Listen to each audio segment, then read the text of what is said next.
Alors, frères et sœurs, sommes-nous condamnés à n'être comme Pierre, Jacques et Jean, que des spectateurs médusés, effrayés, ça ne nous correspond pas vraiment, nous ne sommes plus suffisamment proches de l'événement, mais ne comprenant rien à ce qui se passe.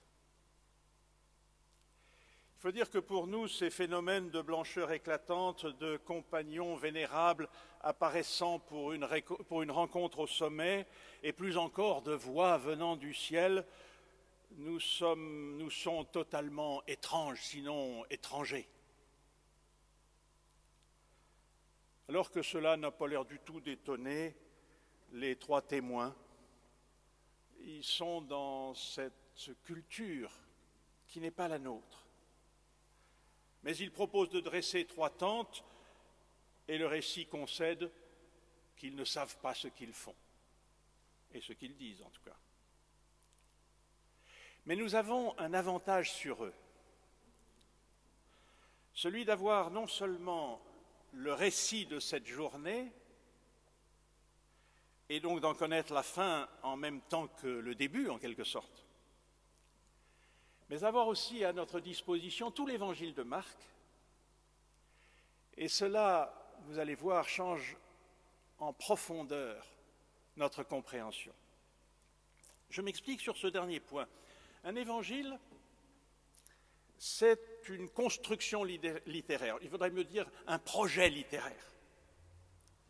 Et c'est particulièrement sensible avec l'évangile de Marc, plus ramassé, dont la construction est plus claire, disons, plus linéaire que celle de ses collègues.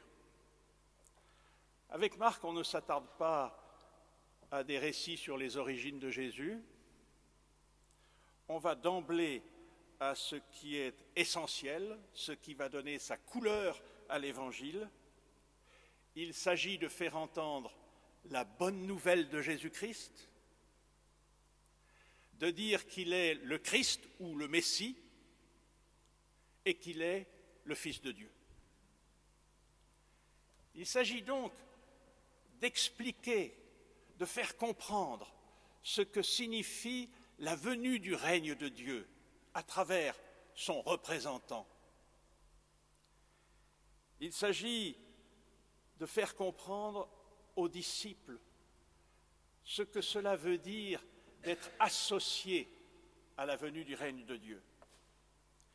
Et cette venue est faite d'enseignements, avec autorité, nous dit l'Évangile régulièrement, et de vie nouvelle, de paraboles et de guérisons, d'appels et de conversions, et touche par touche, en contrepoint, la résistance qui deviendra de plus en plus forte, de plus en plus violente, de la part des spécialistes des Écritures et des pharisiens. Ainsi, le décor est planté, et plus que le décor, la profondeur du changement, le projet de Dieu pour l'humanité et le combat qui va être mené contre toute forme de conservatisme, toute rente de situation, tout aveuglement. Reste à caractériser, peut-être faut-il dire visualiser, ce combat, cette opposition frontale. Et c'est très précisément ce que l'évangéliste va expliquer entre le verset 31 du chapitre 8 et le verset 31 du chapitre 9. Ne vous inquiétez pas sur les versets, ça a été calculé bien après les évangélistes, mais il se trouve que c'est entre ces deux versets 31 du chapitre 8 et 31 du chapitre 9 que se situe cette partie centrale de l'Évangile, le retournement en quelque sorte de l'Évangile. Si nous avions 2 heures devant nous, et si vous étiez prêts à rester 2 heures ici, on prendrait ce texte pas à pas pour étudier ensemble comment l'évangéliste démontre cela. Je vous invite à reprendre cet ensemble chez vous tranquillement et vous verrez l'importance qu'il a. Je résume donc. Jésus, première étape, annonce sa mort et sa résurrection.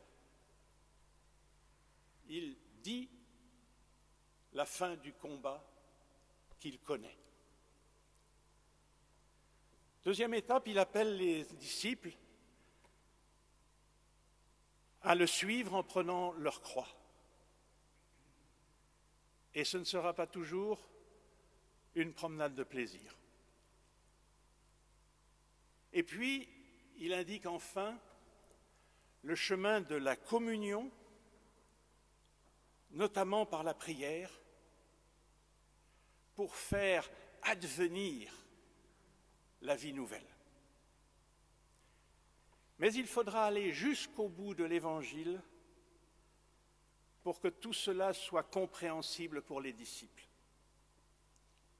Et c'est au cœur de ce chapitre essentiel que le récit de la transfiguration concentre toute la force de cette révélation. C'est d'abord, ou c'est essentiellement, un événement symbolique. On dirait aujourd'hui, je pense, un événement virtuel, comme en visioconférence, dont seuls Pierre, Jacques et Jean auraient eu la clé pour y participer. D'où ce côté complètement fantasque de vouloir dresser 3 tentes. Mais ne nous y trompons pas, le symbolique est aussi important que le matériel, que ce qui se voit et s'entend, aussi importante que la réalité présente. Notre principale difficulté à nous aujourd'hui, devant ce texte, c'est d'en saisir tous les codes, tous les symboles sur la date, sur la montagne, sur les participants, sur la nuée. Tout cela est tellement étranger à notre culture. La date, par exemple, 6 jours après et 3 tentes. Cela évoque sans aucun doute la grande fête de Yahvé, la grande fête des tentes. Ce retour pour le peuple vers le temps de l'Alliance au désert, autour de Moïse, cette fête qui était devenue une fête nationaliste à l'époque de Jésus, et d'attente de la manifestation du Messie et donc de la royauté de Dieu qui dominerait un jour sur toutes les nations. Et la montagne. Ici, c'est très probablement une retraite pour Jésus, qui précisément veut s'éloigner de cette ferveur nationaliste dans laquelle il ne se reconnaît pas. Mais c'est bien sûr le lieu de la rencontre qu'il trouve souvent avec son Père dans le calme et la prière. C'est le lieu du don de la loi à Moïse au Sinaï, c'est le lieu de la rencontre d'Élie avec Dieu dans une brise légère. C'est le lieu du rendez-vous donné aux disciples après la résurrection. C'est le lieu de la nouvelle alliance, promesse de l'Ancien Testament et commencement d'une ère nouvelle. Quant aux participants, je les ai déjà évoqués, Moïse ou la loi, Élie ou la prophétie, tous deux enlevés mystérieusement. Moïse enterré par Dieu dans la vallée de Moab, où personne ne sait où se trouve sa tombe. Après que Dieu, on va dire un peu cruellement, lui ait montré depuis le mont Nebo la terre promise, où il n'aura pas le droit d'entrer parce qu'il est solidaire de son peuple qui a rejeté Dieu dans le désert. Et puis Élie, enlevé dans les cieux dans un tourbillon de vent, mais aussi les 3 disciples intimes, Pierre, Jacques et Jean, comme le noyau dur qui entoure Jésus, d'abord obligés au secret, mais affermis dans leur foi et leur espérance, foi et espérance qui porteront leurs fruits au lendemain de la résurrection. Et la nuée, comme une manifestation éphémère de la gloire du Fils, signe de la gloire à venir, révélée dans la parole qui l'accompagne. Celui-ci est mon Fils bien-aimé, écoutez-le. Et vous et moi qui écoutons ce récit aujourd'hui, par la grâce de l'évangile de Marc, spectateurs et auditeurs de ce moment d'exception. Alors qu'en ferons-nous? Qu'en ferons-nous? Je vous propose rapidement 3 pistes de réflexion, 3 interrogations. La première vient de la construction même de l'évangile de Marc autour de cette appellation, le Fils bien-aimé. Suivons en effet ce fil rouge qui traverse tout l'évangile. Dès les premiers versets, lors du baptême de Jésus, lorsque les cieux se déchirent pour laisser descendre l'Esprit Saint comme une colombe, une voix se fait entendre « Tu es mon Fils bien-aimé, en toi je trouve toute ma joie ». Et le lecteur de l'évangile de Marc trouve écho à cette première appellation dans le texte de la Transfiguration. « Celui-ci est mon Fils bien-aimé, écoutez-le ».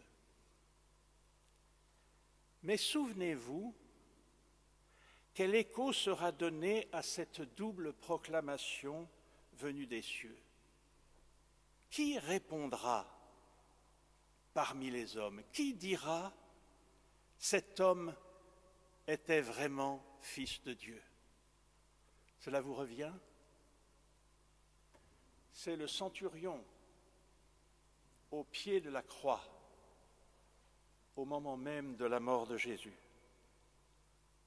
Celui qui descend se faire baptiser d'eau au milieu des pécheurs et à qui, comme aux autres pécheurs, Jean-Baptiste dit « changer de vie », celui-là sera demain mis au rang des malfaiteurs. Celui qui est transfiguré sur une montagne sera demain élevé en croix au sommet d'une autre montagne. Qui reconnaîtra dans ce serviteur souffrant qui s'abaisse au rang des pécheurs, qui est traité comme un malfaiteur, qui reconnaîtra qu'il est celui-là même dont la voix céleste dit l'amour du Père et dont la nuée dit la gloire ultime de l'abandon sur la croix, la gloire qui sera scellée le 3e jour par le oui de Dieu de la résurrection. Qui répondra? Qui reconnaîtra dans l'évangile de Marc? C'est le centurion, c'est-à-dire le païen, l'occupant, le romain, le mauvais par nature, celui qu'on abhorre. Faut-il donc que nous redevenions cela, ou plutôt que nous reconnaissions que nous sommes cela, si éloignés du projet de Dieu, que nous n'acceptons pas que ce chemin de l'abandon, du don de soi, puisse être la volonté de Dieu pour nous? Faut-il nous entendre dire, comme Pierre, quelques versets plus tôt, « Va-t'en, passe derrière moi Satan, car tes pensées ne sont pas celles de Dieu, mais celles des êtres humains » pour entendre la voix qui vient du ciel et qui dit à travers un ange, « Il vous précède en Galilée ». Telle est, me semble-t-il, la première interrogation de ce texte.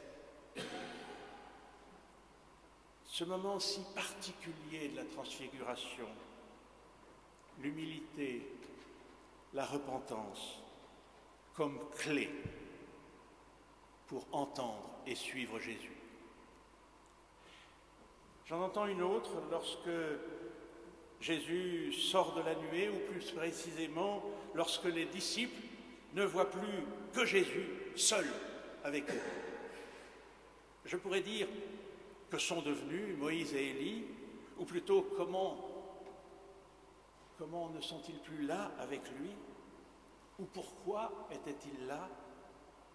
À mon sens, ils sont comme les deux visages de Jésus. Il y a Moïse, le père de la loi, celui qui souligne par sa présence la dimension enseignante de Jésus.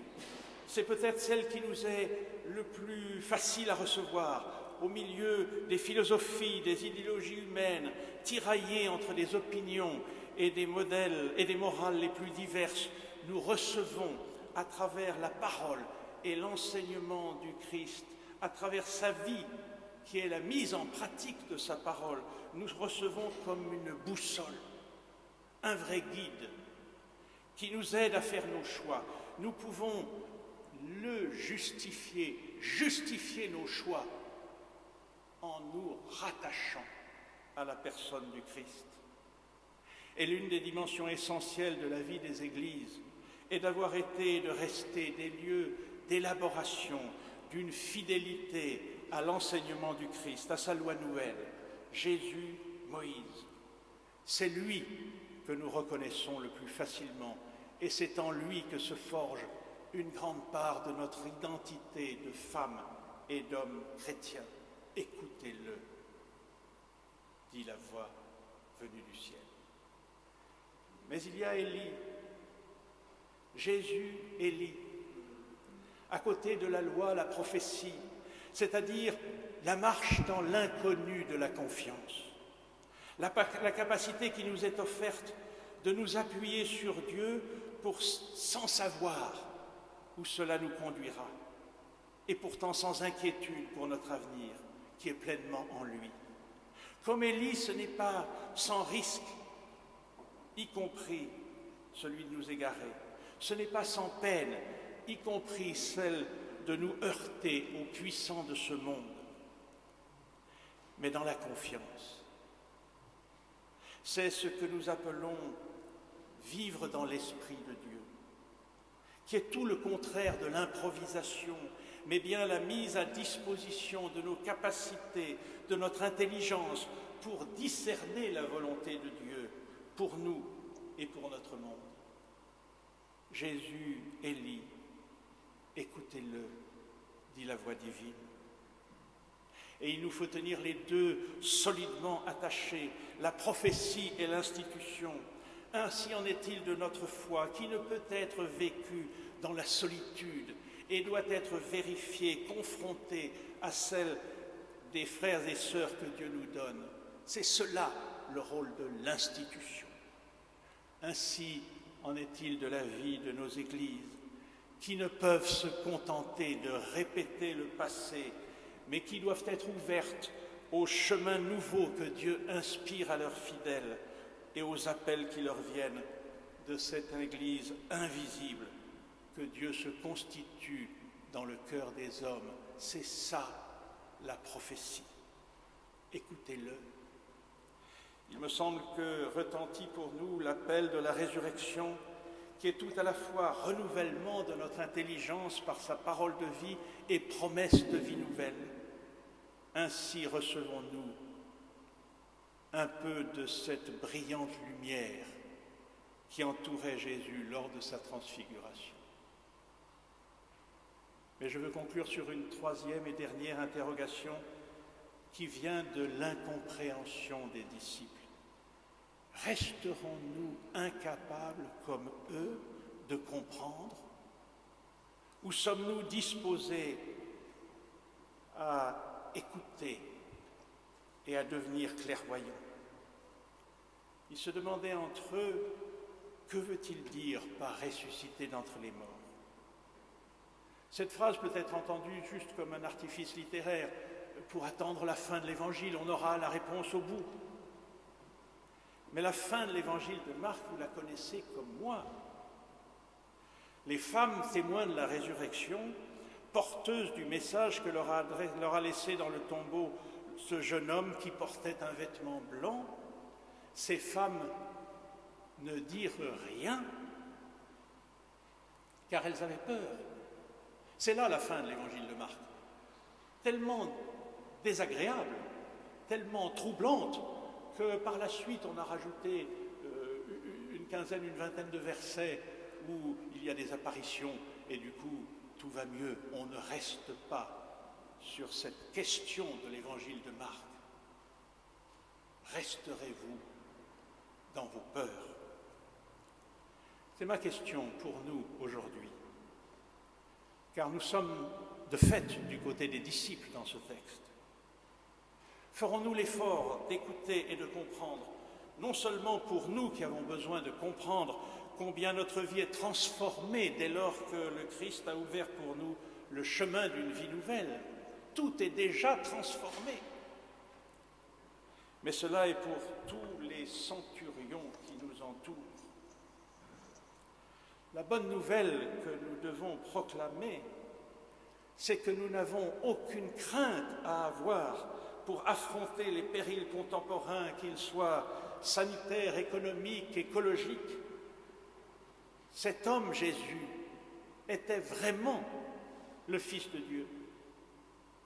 Le règne de Dieu est en route avec nous pour associer en quelque sorte, pour témoin, non pour que nous l'enfermions dans des tentes ou des sanctuaires, mais pour que nous sachions en faire une force de transformation, un modèle de bienveillance, d'attention aux plus petits, de justice et d'amour. Le monde d'après, dont on nous rabat les oreilles, ne sera différent du monde d'avant qu'à ce prix, celui du service de tous, qui se fera dans la communion avec celui qui a été le serviteur de tous. Nous ne pouvons rester spectateurs de la transfiguration, mais unis à celui dont la transfiguration annonçait la mort et la résurrection, appelait les disciples à vivre en communion avec lui, dans l'écoute, la prière, sous le vent de l'Esprit. Nous devons être acteurs. Amen.